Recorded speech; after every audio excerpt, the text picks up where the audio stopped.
In part 2 of digital signal processing, we're going to look at how to implement an echo feature using Matlab system objects. I have Matlab open in front of me, and we just have to make sure that we have got the right libraries loaded. In particular, we need to have the audio toolbox. We will be using an audio file from there, and the DSP system toolbox. First, we want to become familiar with system objects. We can go to New, System Object, Basic. This will create a new file for us and have the skeleton of a new system object. Now, system objects rely on the property of inheritance, which is shared by all object-oriented programming languages. Here, we see that our class is going to inherit from the Matlab system base class. This means that whatever we write here can fit into Matlab's existing system, and this makes it very convenient to write add-ons. We just have to focus on our own algorithm, and the interfacing with Matlab is taken care of with this inheritance here. We will come back to our echo class presently. Well, it's add1 now, but it will become echo. And when we do that, I will also explain what obj is being passed in to these guys here. But let us see if we can actually play some sound. We're going to type in f equals dsp.audioFileReader,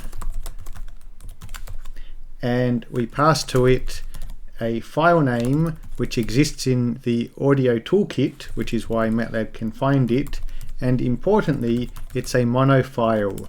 When we're beginning, we just want to process one channel of data, so I don't want to use stereo files.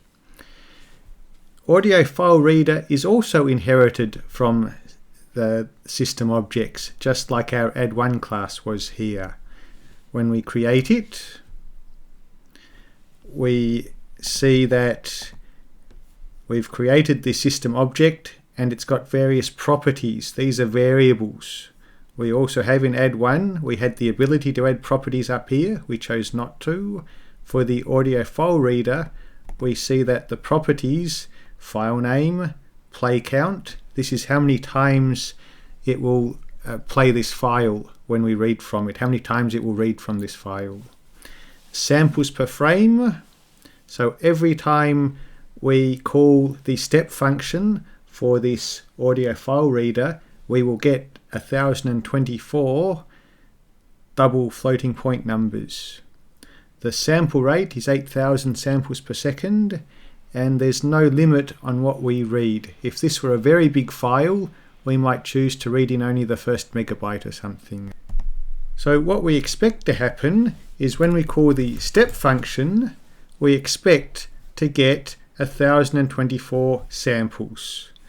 That's the first 1024 samples in the file that we mentioned before. So if I assign it to Z and run it, indeed I get over here on the right we see Z indeed has got 1024 samples. Now vectors can be either horizontal or vertical, rows or columns. In this case we see that Z is going down the page.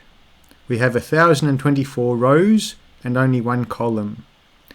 If we had a stereo soundtrack, it would be 1024 times 2. There'd be 2 columns here. We've got mono audio, 1024 samples here. Can we play it? Well, this is not how we want to play it, but I can do sound SC, Z, comma, and the sample rate. We saw before the sample rate was 8,000, and it's very short. Why is that? Well, it's 1024 samples and the sample rate is 8,000 samples a second, so this is just over 1/8 of a second. We're not going to hear very much. But just to test things are working, I can simply read in some more values from the file. This is where it's important that we know whether Z's a row or a column vector. I need to have a semicolon here because I need to have things stacked the right way. So I'm just going to append 10 more blocks of data to the end of Z. Now Z has got a good quantity of data, and when I go to play it, the discrete Fourier indeed it seems to be working. Now tangentially I could do f.reset to return to the start of the file, should I want to do that. This is not how we're going to play the file, because this isn't really streaming. In order to stream, I also need the ability to stream my blocks to the output, and there's another function in Matlab to do that. And so to use it, we're going to create a new window. We're going to have a file reader, same as before. We're also going to have a audio device writer. This allows us to stream data to the audio device driver in the computer, which will ultimately play it through the output speaker.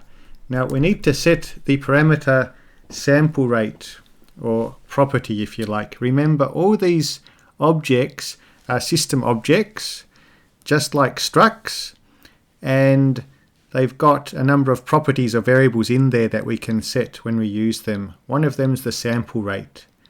The audio device writer has to know the sample rate, because otherwise it doesn't know the correct timing for when it plays the sound. Indeed, when we used Sound SC, we had to tell it the sample rate there. Now if we look at the help page, we find that if we don't specify the name of the property we're setting, the default is sample rate. So in fact I don't need that, but I do need to pass in the sample rate. I could cheat and type 8000 because I know that's what Audio File Reader is going to use by default, or we could be slightly more sophisticated and take the value from the property value of Audio File Reader directly. Now we've got a simple loop. We just want to keep going while we have not reached the end of the file. So again, isDone is a method that's available to all system objects, and essentially it's going to return true when that object can give us no more data. In this case we get no more data because we've reached the end of the file. So while we have not finished, we are going to read in the next block from the file. We are not reading the whole file, we're just reading in the next 1024 samples from the file, and we're going to pass it. I could do it using step to make it clear. I just pass it to the device writer, and then we are done. Now remember, calling step can be abbreviated to just calling the class itself. So as a shortcut, I can write it like this. When we've finished, it's good practice to tidy up after ourselves. So we're supposed to, whenever we use a system object, call the release function to free up memory, to close file handles, to shut down the device driver, etc. So we release our audio file reader and we release our audio device writer, and semicolons make sure nothing gets printed to the screen. Now this will work, but the very last block might be slightly cut off, because this while loop is going to end once we've read in the last block of data. So we read in the last block of data, pass it to the device writer, come back here, find we're at the end of the file, and exit. But this device writer has to slowly send the signal to the speaker. The computer's going at gigahertz, but this device writer has to slowly play the sound so us humans can hear it. It's supposed to take about 1/8 of a second, so it needs about 1/8 of a second to play it so we can understand it. So it can be useful to simply pause for a second to give it more than enough time to play the last block of data. If I haven't made any typing mistakes, this should now work as intended. So test audio is as good a name as ever. The discrete Fourier transform of a real-valued signal is conjugate symmetric. And we find that even though I had left off a semicolon and so I got lots of garbage coming out here, it still worked. It didn't slow it down enough to cause problems. The discrete Fourier transform of a real-valued signal is conjugate symmetric. When we write our echo class, all we want to do is take the next block of audio, pass it to our echo, store the result back in audio, why not, and then send it to the device writer. So we have a chain. We get a block, we process it, we could process it some more if we really wanted, and we keep going processing our block until finally we write it to the output device. That's what we want to do. For this to make any sense, I need to define what E is. So E will be equal to echo, and then I'm ultimately want to specify some parameters. I want to specify what the amplitude is, alpha, and what the delay is, D. But for now, it's good to do things step by step. So I'm going to implement an echo that actually does nothing, just to make sure that this code works here. So I'm going to save this code. I'm going to create a new class with echo in there. So I can be lazy. I can do new system object basic. Lots of this I don't need actually, so I'm going to call it echo. I like to keep things nice and tidy, so I'm going to delete all of these things. We can add them later. There are shortcuts here, insert property, insert method, so it's not as bad as it may seem. And our implementation here, we're going to receive a block of data, and we need to return a processed block of data. And all I'm going to do here is just have the output is the input. I'm not actually going to add any echo. So hopefully our test audio should still work as intended. Save this as echo. It has to match the class name. Go back to our test audio and run it with fingers crossed. The discrete Fourier transform of a real-valued signal is conjugate symmetric. So with this code, although it might look we're not doing anything, we have instantiated an echo class here, and we have inserted it into our audio processing chain. This means that all three of these functions have been called. Setup and reset were called just before the step implementation was called the very first time, and then every single audio block that was read has gone through this step implementation function, so we can add some effects here if we want. We're going to implement our echo in a few steps. First thing is we want to know what the delay and amplitude are going to be. Now we're not going to allow them to be changed for now, we just want to store them as variables somewhere. Variables are called properties. Now we want them to be a certain type. We want them to be non-tunable. Insert. And basically what non-tunable means is that they are going to be visible to everyone, just like we were able to ask the audio file reader what the sample rate is. We're going to be able to read these properties here, but we're not going to be able to set them directly. And non-tunable means, in fact, no one should be allowed to change them after we've initialized our class. That's what non-tunable means. So just put any sensible values here. We can't change them yet in our main code. We'll do that last to allow these to be changed, but at least they're now present. Now, how do we access these things? Well, identical to if we're using a struct. In here, if I want to access my property, the first argument is just like the address of the struct we had to pass in our C code. So I just do obj.delay, and that will give me this delay here. Why not just delay? Because remember, we're defining a class, and someone might have E1 equals echo, E2 equals echo, E3 equals echo, we've got 3 different instances of an echo. They all have their own delay and alpha, so the only way to know which one we're talking about is to know what object we're referring to.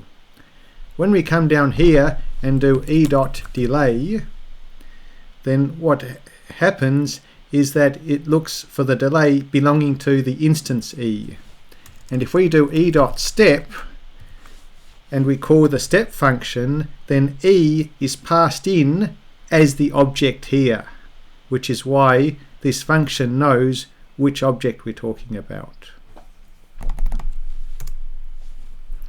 Okay, we've got our parameters here.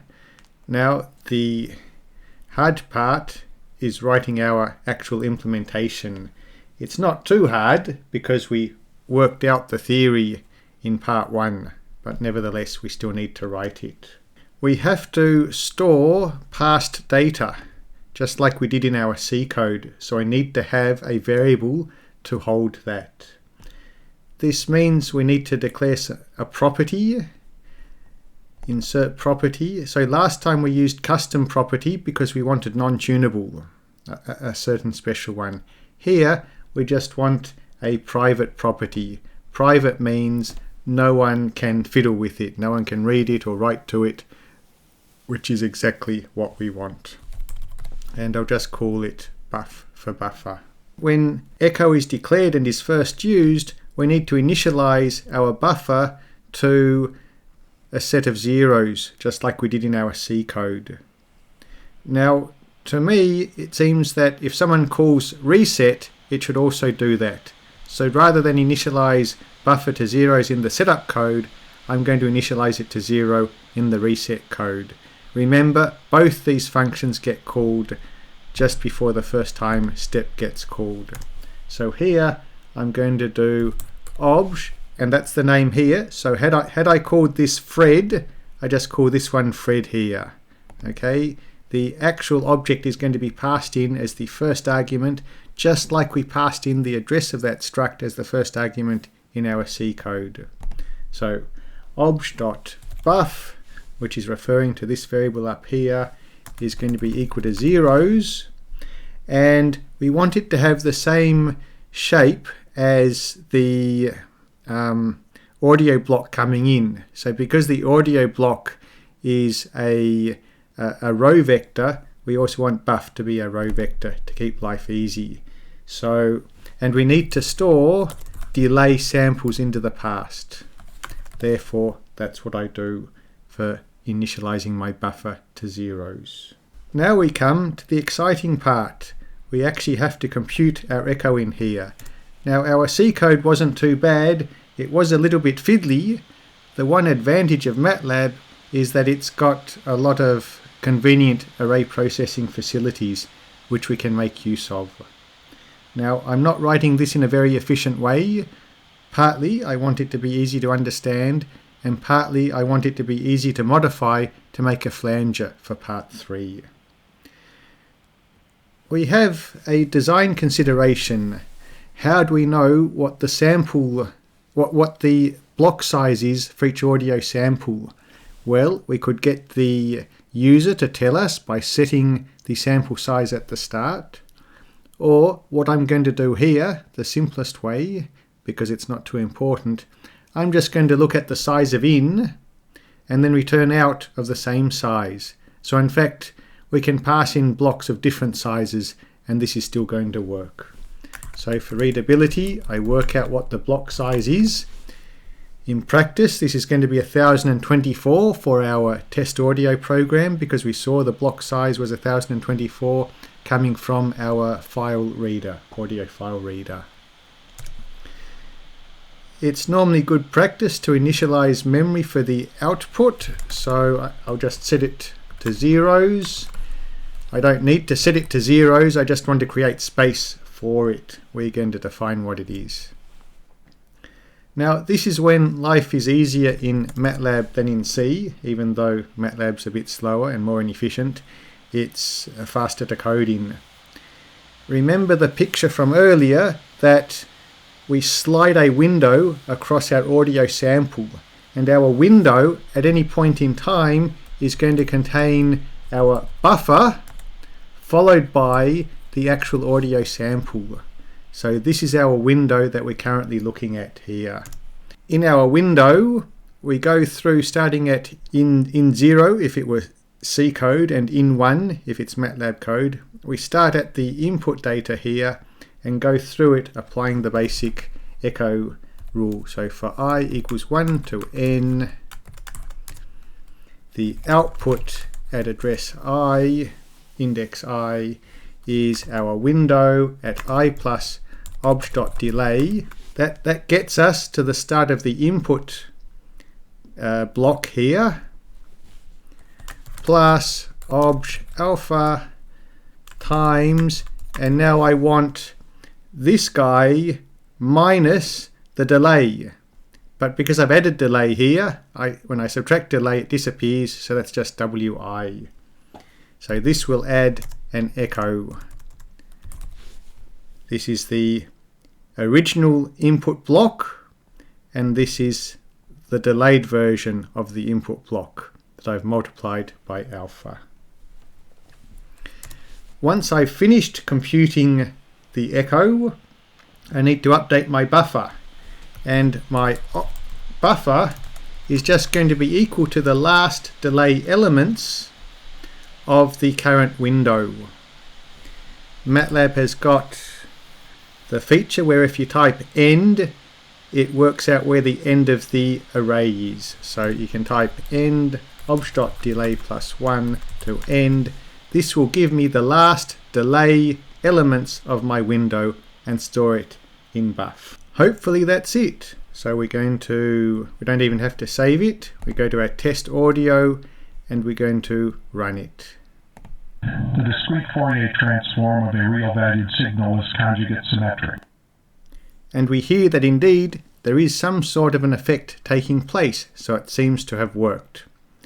I didn't have to save because it auto-saves. The last step then is to allow us to change the delay and the amplitude.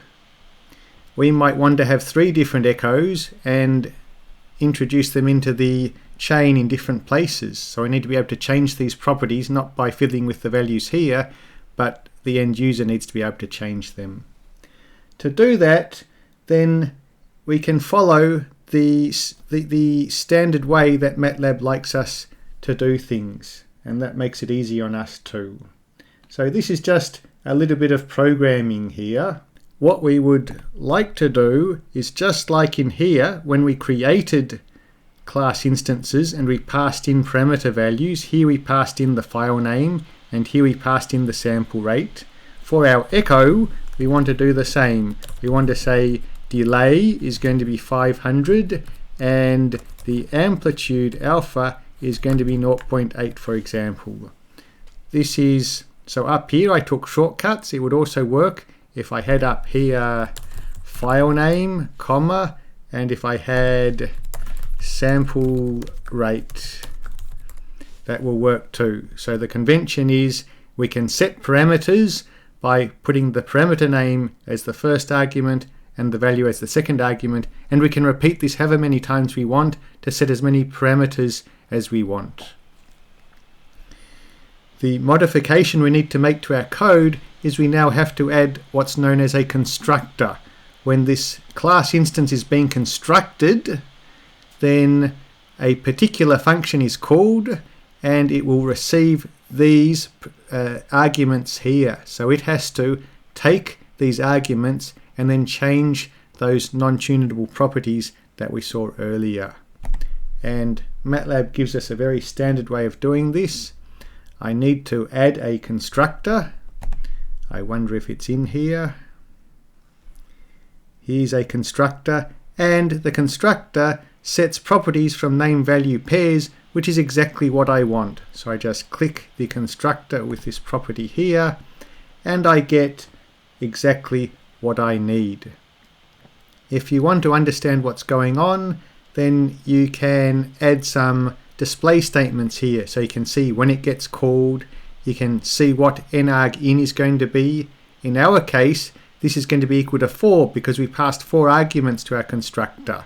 We had delay, 500, alpha, 0.8, 4 arguments.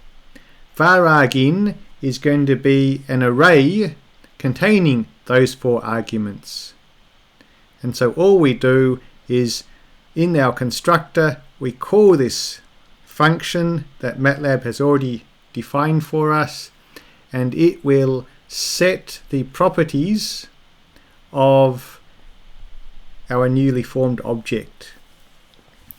You might ask why obj is not passed into this constructor. Well, this constructor's called in the process of our instance being born, so it doesn't exist when this is first called. It needs to be created, so to speak. So anyway, this is Matlab's way of doing things. It's a little bit funny, but then some people say Matlab isn't really a true programming language. Okay, so if this now works, then this should be setting those properties for us before we call setup, and we should hear a different effect. The discrete Fourier transform of a real valued signal is conjugate symmetric. And indeed, it works. Now, just to demonstrate the flexibility, I can create another echo with a delay of, 100 and an alpha of 1.2, and I can insert that into my chain.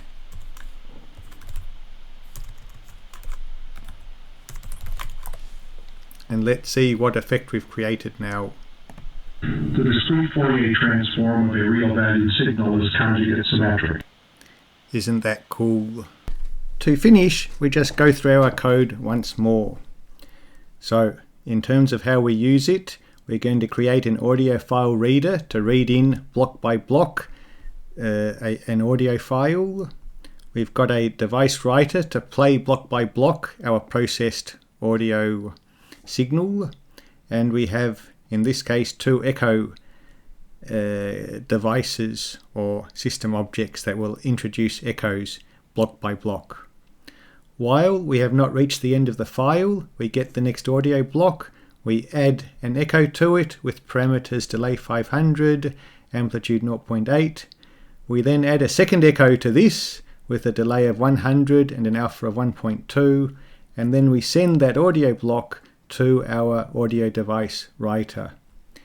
We pause for a short amount of time to allow our last audio block to finish being sent to the writer, and then we release our objects here. In principle, we should also release E and E2, but in our implementation we haven't made use of release. Whether system objects needs to be released or not, I'm not sure. If you feel uncomfortable, we can add release E and release E2 here to make sure we're not leaking any Matlab resources. Over in our echo, we've created our own system object called echo, inheriting from the Matlab system one. It's got 2 non-tunable properties, which is a Matlab specific term, meaning we can set the values of these properties when we first create the object, but once it's in use, we can't fiddle with them anymore. We can read them at any time. I can go down here. If I do E equals echo, I can do E dot delay, and I'm told it's 10, the default value here. So I can read them at any time, but I can't change them. If I do E dot delay equals 23, okay, I told a lie. It allowed me to change it because I haven't called step yet. If I now call E.step, and I need to give it something, I guess, so I just make up some data. I need to have the data going the right way round. So 1, 2, 3. Now if I do E.delay equals 23, you see I get an error. I'm not allowed to change it once it's already in use. That's what non-tunable does up here. I've got a private variable called buff, so I cannot access that. It's not public, I can't get access to that one. My constructor here is just Matlab's way of saying whatever you pass in to the constructor when you do, if you do e equals echo delay 23, then delay and 23 are coming in here, and they will be used to set those non-tunable properties with this line here. Remember, I just inserted that by doing insert method constructor that sets properties from name value pairs. If you follow the way Matlab wants you to use their constructor, then you don't have to think, you just do it. Then our code here, we don't have any specific setup. We do have a reset though. Every time we reset this object, we want to fill our buffer up with the right number of zeros. The implementation of our echo is done in the step function. It gets called once for each audio block. What we do is we form a sliding window, so the buffer will remember the last delay objects from the previous one or more blocks, and in is the current block. So this is our windowed data. We apply our standard formula for adding an echo, which is the output is the current input plus amplitude times the delayed version. The reason it looks a bit different is because I'm not using in here, I'm using my windowed function, so there's now an offset for me to get to my first input value here, offset by delay. Once I've finished adding an echo, I have to update my buffer. My buffer forms part of my window. My window I want to slide along. I slide it along so that my buffer just contains the last delay objects in the current window here. The Matlab end keyword serves this purpose. This will grab the last delay elements of my window and store them in my buffer. And that's it. Happy echoing!